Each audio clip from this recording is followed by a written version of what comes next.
Khusus bagi orang-orang muslim, jangan bilang mati. Apa itu kata Al-Quran? Wafat.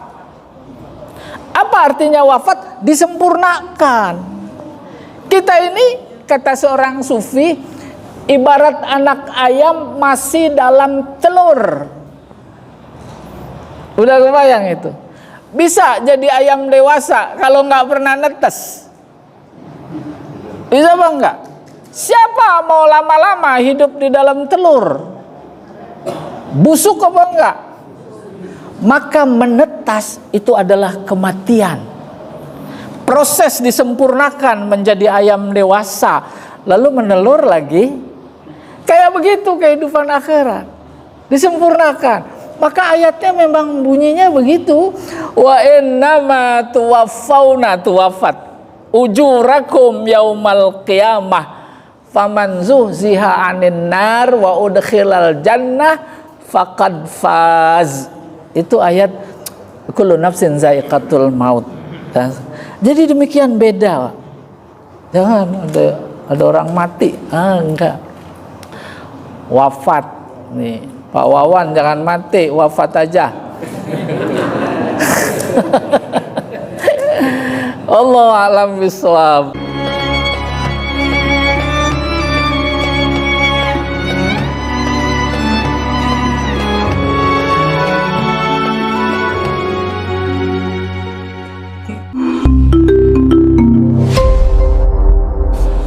Assalamualaikum warahmatullahi wabarakatuh.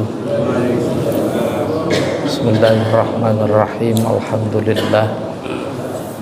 Alhamdulillahilladzi khalaqal mauta wal hayata liyabluwakum ayyukum ahsanu amala. Asyhadu an la ilaha illallah wahdahu la syarikalah wa asyhadu anna Muhammadan abduhu wa rasuluh. Allahumma salli wa sallim ala sayyidina Muhammadin wa ala alihi wa ashabihi wa tabi'ina lahu wa tabi'it tabi'ina lahum bi ihsanin ila yaumiddin. Amma ba'du, fa ya ibadallah, usikum wa nafsi bi taqwallah. Jamaah subuh yang dimuliakan Allah, kita bersyukur dibangunkan dari tidur kita. Kita bersyukur diberi begitu banyak nikmat. Kita bersyukur melangkahkan kaki ke rumahnya. Kita sholat subuh berjamaah, dan insya Allah kita i'tikaf sejenak, meneruskan silaturahim sambil meneruskan mendengarkan hadis-hadis Rasulullah sallallahu alaihi wasallam. Alhamdulillah, posisi kita masih berada dalam bab jenazah. Kalau disebutkan tadi fikih jenazah keempat, kalau pakai angka ke sana luar biasa, bisa jadi nanti fikih jenazah ke-10, ke-11, nggak apa-apa. Ini memberikan informasi kepada kita bahwa persoalan jenazah sebagai ilmu, sebagai informasi yang harus disikapi, luar biasa pentingnya. Sampai-sampai yang sekarang akan sama kita dengarkan adalah terkait dengan menangis atau menangisi jenazah. Tuh, barangkali kita tidak pernah terlintas kok segala nangis terhadap jenazah dibahas dalam fikih. Untuk mempersingkat waktu, baiklah kita mulai. Al-buka alal mayyit. Buka artinya menangis. Ada enggak di antara kita salah seorang keluarganya meninggal lalu enggak menangis? Hampir tidak ada. Jangankan meninggal, keluarga kita berangkat haji saja nangis apa enggak? Apa itu yang membuat kita menangis? Masing-masing bisa jadi interpretasinya berbeda ketika bercerita tentang menangis. Seorang gadis yang habis selesai ijab kabul oleh ayahnya sebagai wali dan calon mempelai prianya, sering kita jumpai nangis dulu ya. Kalau gadis sekarang pada nangis apa enggak? Hah? Mana yang merasa gadis? Tuh. Nangis. Kemarin waktu pergi haji juga, ketika di Raudhah menangis, ketika di Multazam menangis, di Arafah menangis. Terus tema kita ketika ada salah seorang keluarga nangis. Bahkan lebih dahsyat menangisnya, lebih konkret, lebih jelas ketika yang meninggal adalah memang orang yang paling sangat kita cintai. Orang tuakah, suamikah, istrikah, anakkah, dan lain-lain. Ada yang menarik, ada nangisnya benar, dahsyat. Ada yang setengah dahsyat, ada yang cukup di dalam hati saja nangisnya. Iya atau tidak? Iya. Kan tak berlebihan kalau kita berkesimpulan menunjukkan sejauh mana kedekatan kita terhadap jenazah. Kedekatan kita terhadap jenazah, kedekatan kita terhadap apa saja yang membuat kita menangis, kayak begitu kualitas menangisnya. Ada ya? Jadi ternyata nangis itu ada kualitas-kualitasnya ya, ada KW-nya. Nangisnya memang dalam budaya kita juga suka kita bilang ini mah nangis buaya. Berarti ada nangis kadal gitu kurang lebih. Ya tidak. Nah, bukan persoalan terhadap jenazah. Soal menangis secara umum ketika kita merasakan keluarbiasaan Allah, kebesaran Allah, kekaguman yang Allah ciptakan, kemudian kita merenung dan menangis, itu dia cermin bukti kedekatan kita. Boleh pokoknya tahajud malam, sujud, sejauh mana renungan kita terhadap kebesaran Allah, bahas sejauh itu nangis kita. Apa hubungannya sujud dengan merenungi, mendapatkan, menyadari kebesaran Allah dengan menangis? Sebab saat kita sampai pada titik sadar bahwa luar biasa Allah besarnya, nikmatnya terhadap kita, semakin kita merasakan kecil, nggak ada apa-apanya. Itu yang membuat kita menjadi terharu dan menangis. Kita kembali ke sini. Ajma'al ulama ala annahu yajuzul buka alal mayyit. Ulama sepakat bahwa menangisi jenazah hukumnya boleh. Boleh. Bahkan menangis dalam konteks jenazah hampir tak terbayangkan hukum, tetapi rasa. Lalu kenapa kemudian aspek hukum menjadi bagian dari aspek fikih? Sebab Islam ini harus mampu memprotek setiap perbuatan, jangan sampai ada yang berlebihan. Jangan sampai berlebihannya juga melampaui batas sesat gitu kurang lebih. Maka dia datang memprotek. Baru masuk sampai aspek hukum, boleh apa tidak? Boleh. Bagaimana bolehnya? Idza khala minas surah wan nauh. Nangisnya boleh apabila tak berteriak-teriak. Tuh, diprotek kita. Apabila tidak sambil ngomong, itu namanya nauh, niyaha. Bapak nangis, bapak meninggal, terus kita nangis. Nangisnya keras sambil berteriak-teriak. Terus udah berteriak-teriak sambil ngomong. Udah kebayang ngomongnya apa? Ngomongnya bukan bapak di mana sertifikat, bukan. Tuh, ditaruh di mana? Teriak-teriak. Ya, saya juga kesulitan ngasih contohnya ini. Biasa menyebut-nyebut tentang hubungan dia dengan bapak. Umpamanya, kemarin masih seger bapak, kemarin masih begini begitu dan lain. Itu tidak boleh, tidak boleh ya. Dan bisa jadi ada contoh yang real sebenarnya ya. Dia nyebut-nyebut. Nah, sambil bicara itu namanya nauh. Betapapun positif,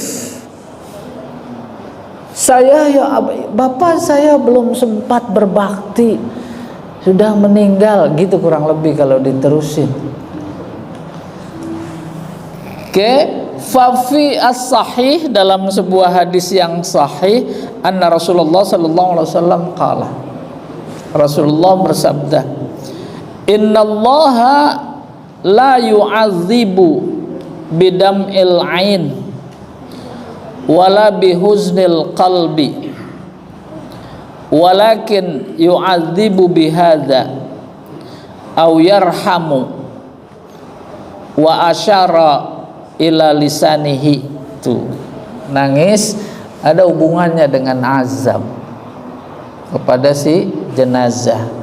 Apa kata Nabi? Sesungguhnya Allah tidak mengazab dengan sebab air mata. Allah tidak mengazab dengan sedihnya hati, tetapi Allah mengazab atau menyayangi dengan ini sambil menunjuk lidahnya. Dengan ini diazabnya, tidak dengan air mata, tidak dengan sedihnya hati, tapi dengan ini lidah. Lidah maksudnya ngomong tadi ya, nggak keruan. Wa asyara ila lisanihi, dan dia memberi isyarat kepada lidahnya.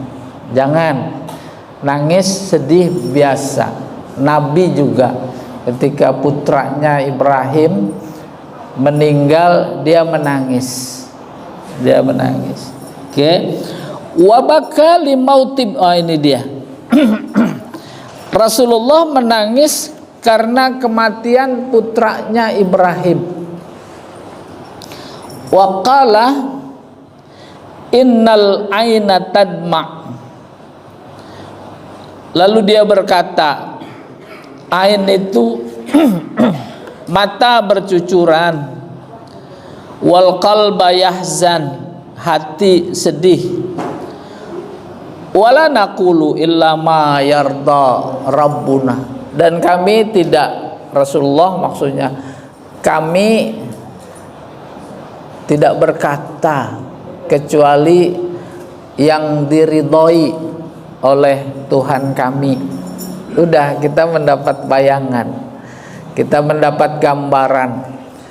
Nauh, menangis sambil berkata yang dilarang, adalah yang tak ada hubungannya dengan Allah.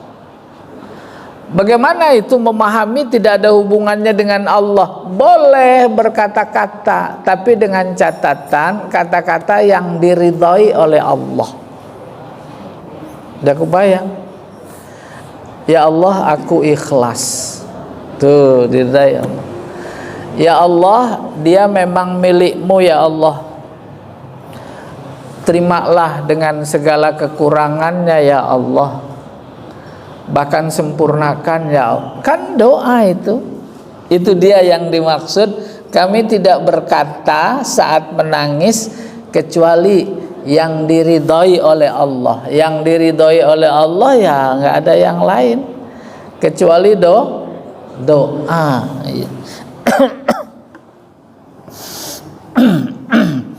Wa inna bifiraqika ya Ibrahim. Ini terkait putranya Ibrahim. Dan kami karena berpisahnya engkau ya Ibrahim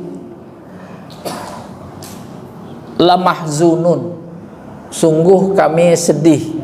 Iya. Nangis sebenarnya tidak satu-satunya akibat sedih. Ada nangis karena bahagia. Iya apa tidak? Masing-masing insya Allah coba diresapi bagaimana membedakan nangis karena sedih sama nangis karena bahagia. Tadi seorang gadis habis nikah nangis dia. Sedih apa bahagia? Gitu kurang lebih. Ayah meninggal nangis. Sedih apa bahagia? Kalau istri meninggal nangis juga. Sedih apa bahagia? Hah? Tuh kan? Ini kalau yang paham itu berarti buaya. Paham. Ya bisa membedakan membedakan nangis itu. Ya. Wa baka li mauti Umaymah binti natihi Zainab. Rasulullah juga menangis karena kematian cucunya Umaymah binti Zainab. Faqala lahu Sa'd bin Ubadah, maka seseorang bernama Sa'ad bin Ubadah berkata, "Ya Rasulullah, atabki? Kenapa engkau nangis? Awalam tanha Zainab? Bukankah engkau melarang Zainab ibunya itu untuk menangis? Engkau larang Zainab menangis, engkau sendiri nangis." Faqala innama hiya rahmah ja'alaha Allahu fi qulubi ibadihi. Sesungguhnya ini nangis yang dicontohkan oleh Rasulullah. Sesungguhnya nangis itu adalah bentuk kasih sayang, rahmah yang sengaja Allah berikan hal itu, rasa itu kepada setiap hambanya. Wa innama yarhamullah min ibadihir ruhama. Sebab memang Allah yang maha kasih sayang, dia memberikan kasih sayang kepada hamba-hambanya yang sayang. Jadi nangisnya nangis kasih sayang gitu. Dan kemudian kasih sayang dimiliki oleh kita itu hakikatnya adalah pemberian Allah. Ketika kasih sayang itu dinampakkan dalam konteks kesedihan, maka Allah juga menurunkan rahmatnya. Tapi yang paling substansial ditangkap terkait nangis ini adalah yaitu mudah-mudahan diiringi dengan doa, dengan keikhlasan gitu. Iya. Wa rawat Tabrani an Abdullah bin Zaid. Imam Tabrani meriwayatkan hadis dari Abdullah bin Zaid. Qala, dia berkata, Zaid rukhisa fil buka min ghairi nauh. Menurut Imam Tabrani dalam hadisnya dari Abdullah bin Zaid, sama pendapatnya, boleh menangis tanpa nauh, yaitu ngomong yang bukan-bukan, apalagi ngomongnya tentang yang jelek-jelek. Bahkan bisa jadi tak menutup kemungkinan dia nyumpain, nah, rasain umpamanya gitu, rasain gitu. Nah, itu nggak boleh. Betapapun orang yang meninggal itu dalam tanda petik kita anggap sebagai yang paling buruk dalam kehidupan ini, banyak keburukannya, kemaksiatannya, kejahatannya, tahan itu mulut untuk cerita menyebut-nyebut, apalagi nyumpain. Kita mah standarnya begitu biasanya. Ya, ada kesel orang, kerjaannya ganggu mulu di masyarakat, terus meninggal. Senang apa enggak? Senang apa enggak? Senang. Nah, kalau kejahatan dimaksud bencinya kita kepada dia terkait dakwah, itu Ali bin Abi Thalib mendengar musuhnya yang luar biasa terhadap Islam meninggal, dia apa? Sujud syukur. Syukur alhamdulillah, karena luar biasa yang suka jegal-jegal lah gitu. Awas, nggak boleh kenceng-kenceng. Fa in kanal buka bisautin wa niyahah kana dzalika min asbabi alamil mayyit wa ta'zibihi.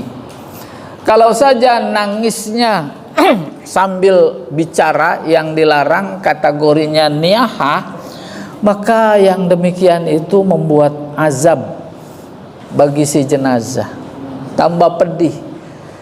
Ini memberikan informasi, jangan dikira mati seperti yang dibayangkan oleh kita sementara ini. Kan dalam bahasa Al-Quran, mati dalam cuma pindah tempat. Ada mati nggak ruh? Nggak ada. Usia 120 hari ruh tuh, sebagian ruh dari Allah ditiupkan. Hidup 60-70 tahun, terus mati. Yang mati kan badannya saja, berasal dari tanah, kembali ke tanah. Pertanyaan, ruh mati apa tidak? Tidak mati. Umpama masuk ke neraka, di neraka mati apa tidak? Tidak. Kayaknya udah pernah pada gitu. Nggak mati. Nggak mati juga kata Al-Quran nggak hidup. Itu dia, la yahya wa la yamut, nggak hidup nggak mati. Saking gambaran, saking dahsyatnya itu neraka gitu. Bahkan ketika ada orang meninggal, kita mengucap innalillah wa inna ilaihi rajiun, itu bukan mati, pulang. Pulang kemana? Pulang kampung. Kampung kita yang asli adalah akhirat. Ekstrimnya diharapkan kampung kita yang asli adalah surga. Oleh karena itu kita hidup di dunia tak lain adalah dalam rangka merajut jembatan agar bisa pulang kampung yang asal, yaitu surga. Tuh nggak pernah mati. Sehingga ada seorang filosof yang dikategorikan sebagai filosof muslim, tetapi pendapatnya nyeleneh-nyeleneh. Ada orang yang bilang dia bukan muslim. Apa diantara pendapatnya? Ada 5 yang kekal, bukan cuma Allah. Yang pertama, Allah kekal, ya itu mah umum. Yang kedua, ruh. Ruh nggak pernah mati, bener kan? Nggak pernah mati. Coba, luar biasa tingginya. Bagaimana nggak pernah mati? Sebelum ditiupkan kepada calon manusia dalam kandungan ibunya, kan dia ada di dalam Allah.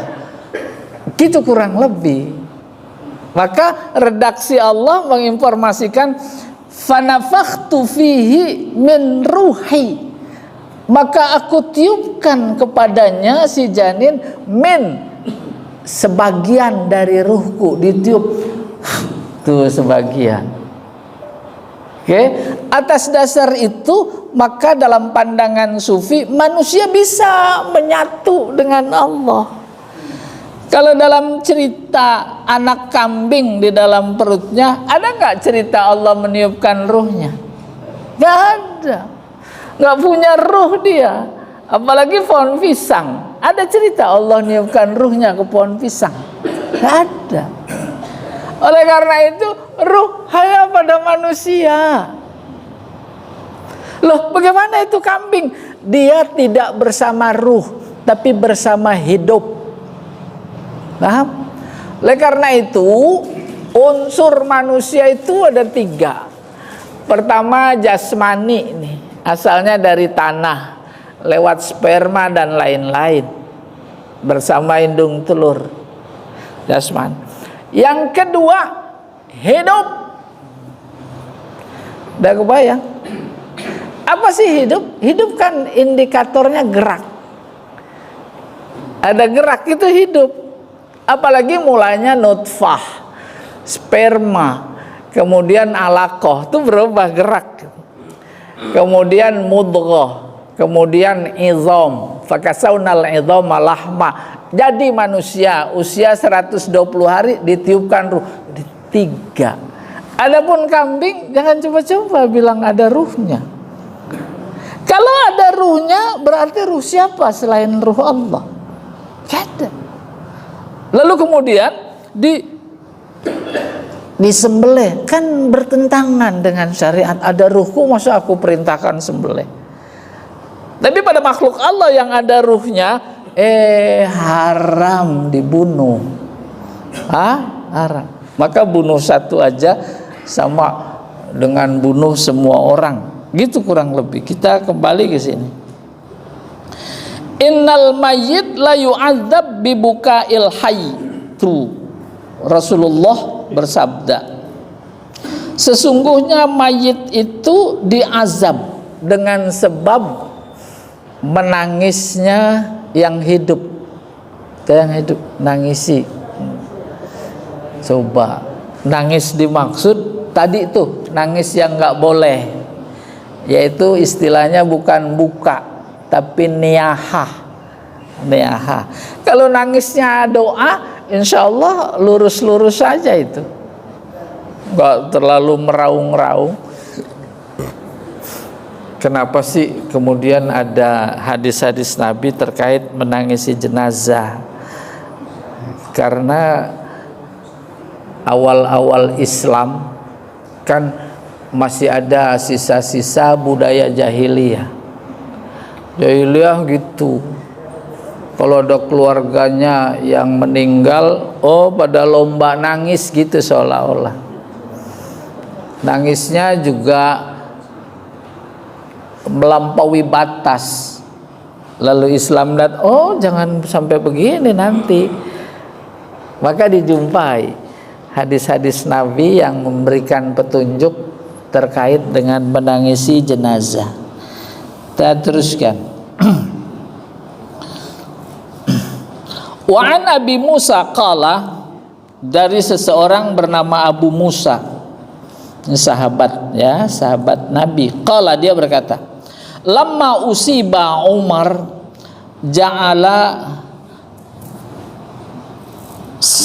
Suhaib yaqul, ketika Umar bin Khattab ini mendapatkan musibah, yakni konteksnya kematian, kemudian Suhaib menjadi berkata, wa akhah, wa qala lahu Umar, wa akhah, dia meratapi. Kalau yang meninggal itu paman disebut. Kalau yang meninggal itu bapaknya, ayah disebut. Kalau yang meninggal anaknya, anak, nak dipanggil-panggil gitu. Nah, kenapa kau tinggalkan? Dalam syair-syair jahiliyah banyak sekali yang namanya ar-rasa. Rasa itu artinya meratapi. Wahai anakku, diratapi banyak. Ini ketika Umar mendapatkan musibah, lalu temannya namanya Suhaib sampai berkata, wa akhah. Wa akhah itu saudara gitu. Faqala lahu Umar. Pas si Suhaib berkata kepada Umar, "Ya Suhaib, ama alimta anna Rasulullah sallallahu alaihi wasallam qala?" Suhaib, emangnya engkau tidak tahu ya bahwa Rasulullah itu bersabda, "Innal mayyit la yu'adzab bibuka'il hayy." Sesungguhnya mayit itu menjadi diazab dengan sebab nangisnya kita. Insya Allah dapat kesimpulan bagaimana terkait menangisi jenazah. Mudah-mudahan menjadi pelajaran dan kita bisa mengamalkannya. Jangan nangis. Terus udah seminggu atau 3 hari, kemarin saat meninggal si A itu luar biasa sedihnya, paling dahsyat, nangisnya pun tak sadar sampai teriak-teriak umpamanya. Udah seminggu diomongin lagi di depannya terkait dengan almarhum atau almarhumah. Itu kan namanya mengingatkan. Jadi sedih lagi apa tidak? Mengingatkan jangan sedih sebenarnya menyuruh sedih. Iya atau tidak? Udah lupakan, ngomong aja yang lain, gitu kurang lebih. Sebab kita suka tidak sadar, akhirnya nangis lagi dia. Kenapa sih kemudian di sini dikemukakan? Ini yang menarik. Innal mayyit la yu'adzab, diazab. Kayak apa azabnya? Rasulullah nggak cerita. Jangan mereka-reka, Masya Allah digebukin itu dia. Bukan begitu.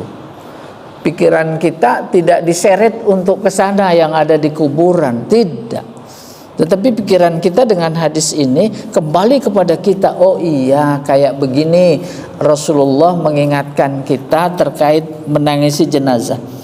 Wa anil Mughirah ibni Syu'bah qala, dari seseorang bernama Al-Mughirah putra Syu'bah, dia berkata, sami'tu Rasulullah sallallahu alaihi wasallam yaqul, aku mendengar Rasulullah berkata, man niha alaihi fa innahu yu'adzab bima niha alaihi. Barang siapa, maksudnya si jenazah yang ditangisi dengan tangis kategorinya niyahah, yaitu yang dilarang, sambil ngomong, sambil macam-macam gak keruan, yu'adzab, dia diazab dengan sebab niyahnya yang hidup tadi.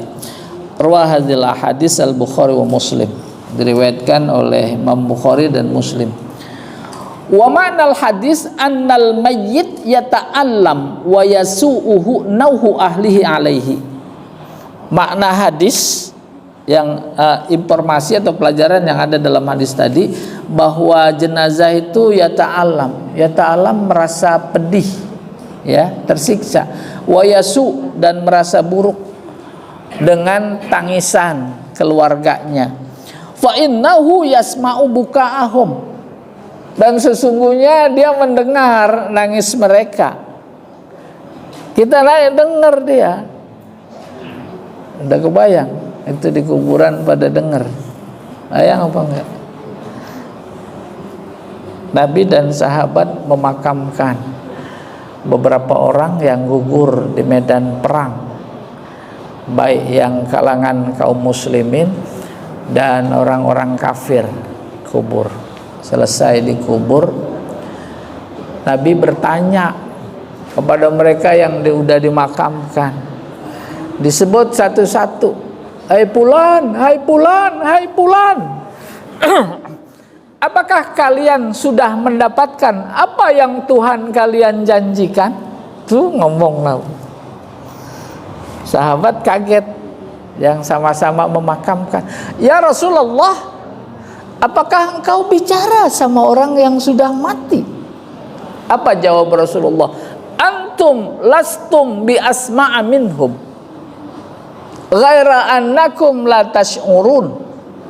Kalian tidak lebih dengar ketimbang mereka, cuma kalian tidak merasa. Tuh kan kalau Nabi bicara wa ma yantiqu 'anil hawa, wahyu, dia tahu. Pertanyaan, mana lebih bagus? Kita dengar apa yang terjadi di alam kubur atau enggak dengar? Ayo. Tuh. Itu namanya hikmah. Hikmah Allah. Bahkan insya Allah nanti kita ketemu bahwa binatang itu tahu. Binatang itu dengar. Dari sekian binatang yang dengar apa yang terjadi di di alam barzah, alam kubur itu, yaitu kuda. Pada punya kuda apa enggak? Ada, itu mah Mitsubishi kudanya. Ya dia mah enggak dengar itu. Ya. Ini menarik. Fa innahu yasma' buka'ahum wa tu'radu a'maluhum alaihi. Bukan cuma mendengar. Ketika saja yang menangis itu menyebut amalan-amalannya, kalau baik yang disebutkan maka ditunjukkan, senang dia. Tetapi kalau yang disebut keburukan ditunjukkan juga, maka itu yang menjadi tersakiti, tersiksa. Walaysa ma'nal hadis annahu yu'adzab wa yu'aqab bisababi buka ahlihi alaihi fa innahu la taziru waziratu wizra ukhra. Tetapi pendapat lain, tidak mungkin dengan sebab tangisan yang melanggar syariat Allah, dia yang berdosa kok dia yang kena azab. Ya, silahkan ambil posisi pikiran fikih kita di mana. Mau yang terus nangis, yang informasinya membuat jenazah menjadi tersiksa, atau yang tidak gitu. Dikit lagi nih ya. Faqad rawa Ibnu Jarir an Abi Hurairah. Ibnu Jarir meriwayatkan dari Abu Hurairah qala, dia berkata, inna amalakum tu'radu ala aqribaikum min mautakum fa in ra'au khairan farihu bihi. Dari Abu Hurairah, dia berkata, sesungguhnya amalan-amalan kalian diperlihatkan kepada kerabat teman kalian yang sudah mati. Fa in ra'au khairan, kalau mereka melihat itu bagus, mereka senang. Masih hubungannya nangis. Ini jenazah, kita yang hidup nangis. Nangisnya itu menyebut kebaikan-kebaikan. Di antara kebaikan yang paling substansial konteks ini adalah doa. Maka ditunjukkan kepada mereka. Tuh, mereka jadi senang. Wa idza ra'au syarran karihu. Tapi ketika nangis kemudian menyebut keburukan, atau tidak nangis kita menyebut keburukan, itu ditunjukkan kepada dia. Itu maksudnya nyambung, dimaksud azab. Azab. Kita juga begitu, ditunjukkan perbuatan kita. Tangkap anaknya umpamanya berbuat susila, bapaknya kena apa enggak? Kalau enggak percaya tuh bapaknya ditunjukin, ada videonya, azab apa enggak? Gitu kurang lebih. Itu di dunia ya. Tapi kalau di anaknya bagus, lagi dakwah, lagi ngaji, lagi iktikaf, tuh videonya ditunjukin, seneng dia ya, masya Allah. Oke. Rawa Ahmad wa Tirmidzi an Anas anna Nabi sallallahu alaihi wasallam qala inna a'malakum tu'radu ala aqribaikum wa asyairikum anil amwat. Ini menegaskan hadis yang sebelumnya. Rasulullah bersabda bahwa amal kalian itu ditunjukkan kepada kerabat, saudara, keluarga kalian yang sudah mati. Wa idza kana khairan istabsyaru bihi. Kalau itu baik maka dia mendapatkan kabar gembira. Wa in kana ghaira dzalika qalu. Tapi kalau tidak, mereka berkata Allahumma la tamna'hum hatta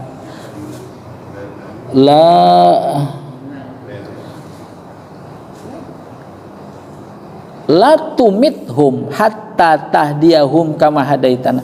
Ya Allah, jangan matiin dulu dia sampai Engkau beri hidayah, sehingga kami akan mendapatkan kecipratan hidayahnya.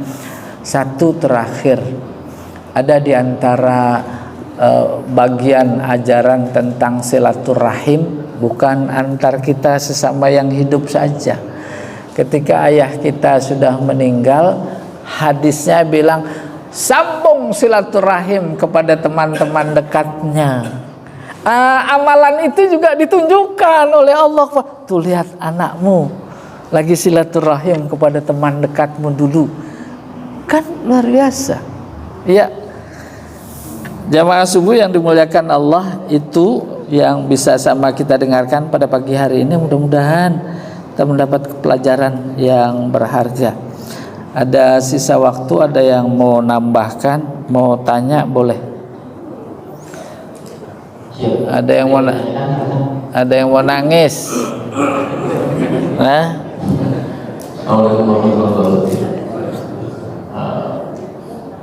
Dari keterangan barusan, bahwa memang yang meninggal misalnya orang tua itu akan melihat atau diperlihatkan amalan-amalan anaknya. Saya pernah mendengar juga melihat suatu keluarga, suatu keluarga bahwa berpotongan mungkin dari bahwa yang meninggal itu tiga yang terputus amalnya gitu ya. Jadi apa yang tidak terputus yaitu doa orang anaknya, terus juga jariah dan sebagainya. Nah, mungkin berpedoman kepada bahwa yang meninggal itu memang terputus amalnya, doanya. Jadi seolah-olah kalau ada doa itu sudah terputus. Jadi saya melihat itu ada keluarga yang kalau meninggal orang tuanya itu tidak ada bacaan sama sekali gitu kan. Yang berpedoman kepada itu. Jadi sepi gitu, nampaknya kasihan. Tapi kalau dilihat dari hadis tadi, nampaknya kalau lah misalnya baca bayang Yasin atau segala macam wajah tahid, nampaknya bagus gitu. Tapi ada yang berpedoman bahwa seperti tadi, bahwa karena mungkin terputus gitu doanya, tidak ada dia tuh seolah-olah menyepelekan gitu. Buat apa tahrir, buat apa bacaan-bacaan gitu. Hanya itu mungkin saja. Assalamualaikum warahmatullahi wabarakatuh. Apa pertanyaannya? Enggak bagus. Iya. Apakah berdoa, apakah itu berbunga gitu, tahdir? Intinya topiknya mungkin tentang takziah. Meninggal, hadisnya 3 hari takziah. Nah, kemudian dilihat fenomena ada 7 hari, ada 40 hari. Bagi mereka yang berprinsip berdasarkan sunnah takziah itu batasnya 3 hari, maka dia nggak mau yang 7 hari, nggak ada itu, yang 15 hari. Terus bagaimana mensikapinya, itu sebenarnya yang ditanya. Mensikapinya biarkan menurut keyakinan dia seperti itu. Sementara kita yang pakai 7 hari, 40 hari, haul bahkan umum sekali itu, ya nggak apa-apa, nggak apa-apa.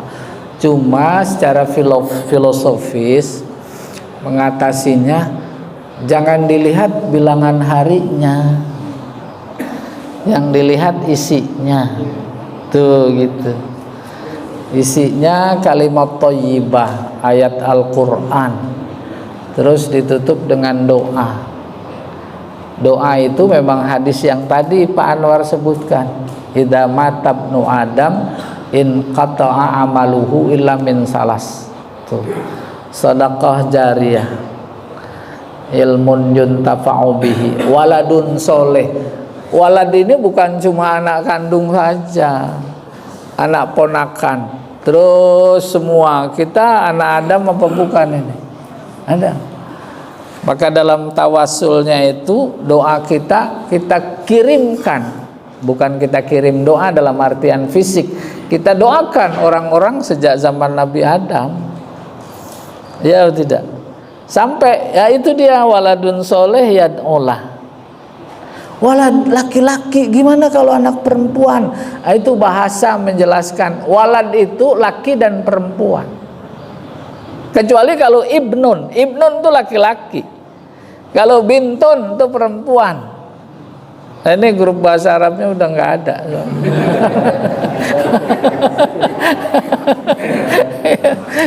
Iya, jadi demikian. Anwar ya, nggak apa-apa. Iya. Kayak kita mau beli durian, lihat isinya. Lihat kulitnya, nggak ada yang doyan kulit durian. Oh, isi. Kayak begitu kita ngelihat yang 7 hari, yang 15 hari, isinya yang kita lihat. Ya, ada lagi yang lain. Bapak silahkan.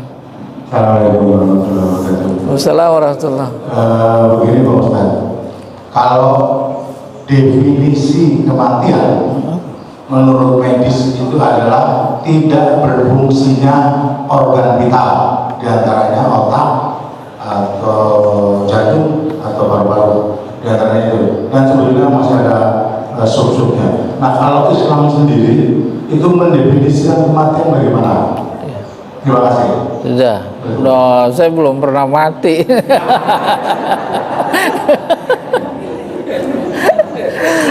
Kalau dalam Al-Quran dibedakan antara mati dan wafat.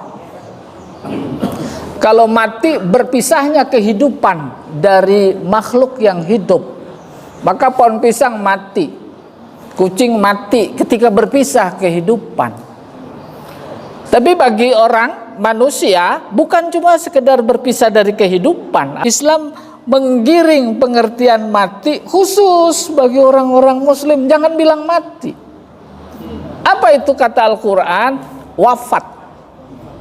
Apa artinya wafat? Disempurnakan. Kita ini, kata seorang sufi, ibarat anak ayam masih dalam telur. Udah kebayang itu? Bisa jadi ayam dewasa kalau nggak pernah netes. Bisa apa enggak? Siapa mau lama-lama hidup di dalam telur? Busuk apa enggak?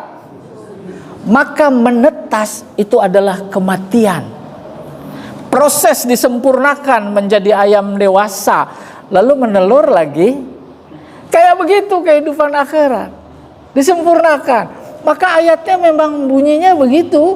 Wa innama tuwaffawna tuwafat ujurakum yaumal qiyamah faman zuhziha 'anil nar wa udkhilal jannah faqad faz. Itu ayat kullu nafsin zaiqatul maut. Jadi demikian beda. Jangan ada orang mati. Enggak.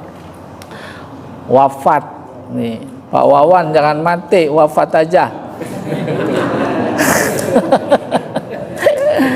Allah alam bisawab. Nampaknya udah siang. Apa masih ada lagi? Itu apa, masya Allah. Ya. Assalamualaikum warahmatullahi wabarakatuh. Waalaikumsalam warahmatullahi. Kita sering mendengar Pak Ustaz bahwa kita ini kan Islam Nusantara. Kita harus tidak boleh menghilangkan kearifan lokal. Salah satunya yang kita tahu misalnya 40 hari, 100 hari, 1000 hari. Belum pernah kita dengar 15 hari atau 60 hari. 40, 100, 1000 biasanya.